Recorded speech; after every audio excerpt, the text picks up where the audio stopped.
Given the extreme size of the king's sword, Olerra felt certain the man was compensating for something. This was the 4th time General Olerra Coruscant had met King Atalius's troops in half as many years. Always, the man would hide behind his fighters, shouting orders from the back, the coward. Today, he dared to appear on the front lines, massive sword cleaving the air like an axe. The king himself was equally massive, by far the largest man she'd ever laid eyes on. Yet that didn't necessitate the size of the great sword. Just who was he showing off for? Furthermore, Atalius wore a tabard over his breastplate that bore a single black crown on a blood-red background, the royal crest of Brutus. He might as well have painted a sign on himself. "I'm the king! Attack me!" It was hard for Olerra not to laugh at the thought of a king on the throne. Men were unfit to rule. They were easy to provoke, and they always thought with their cocks instead of their heads, which was why they were better suited to the bedroom.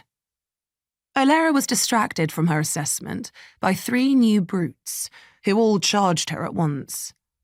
They tried to swipe at the legs of the horse she rode, but Olerra used her left hand and calf to direct the horse in a perfect sidestep, avoiding 2 of them. Simultaneously, she plunged her sword point into the 3rd man's helmet, sliding right into the gap meant for his eyes. As she tugged her sword free, red streaked across her thigh and the white coat of the equine beneath her. The gelding was unnamed, as most war horses were, though it helped little when they fell during the heat of battle.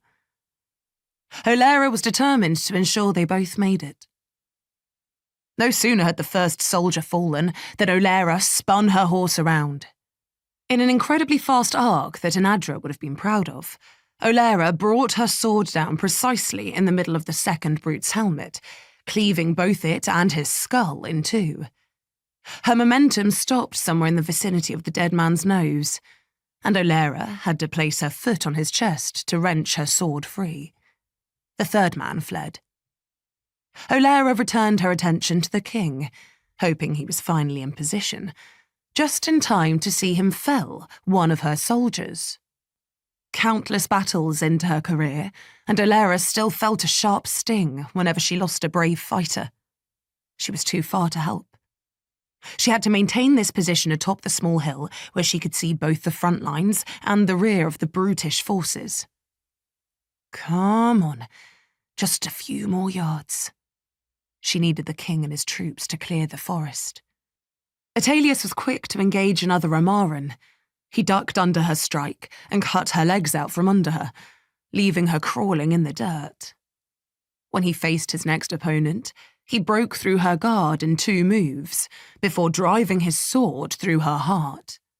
He never stopped. He never slowed. Anger burned through Olerra. Atalius had to be nearing 60 years of age, yet he fought like a lion. Everywhere else on the battlefield, men were succumbing to the superior strength of her soldiers. One woman locked swords with a brute, only to quickly overpower him and shove his own blade into his neck. Another rode her horse alongside a brutish rider and kicked him clean off his steed. A 3rd Amarran picked a man off the ground and threw him into another. Yet the king held his own. A well-timed strike from one of her soldiers broke through Atalius's defences and embedded into his left arm. Atalius growled, pulled the spear from his flesh, and severed the woman's head from her shoulders. Olerra despaired at the loss of another soldier, but Atalius was finally where she wanted him, where her fighters on the front had lured him.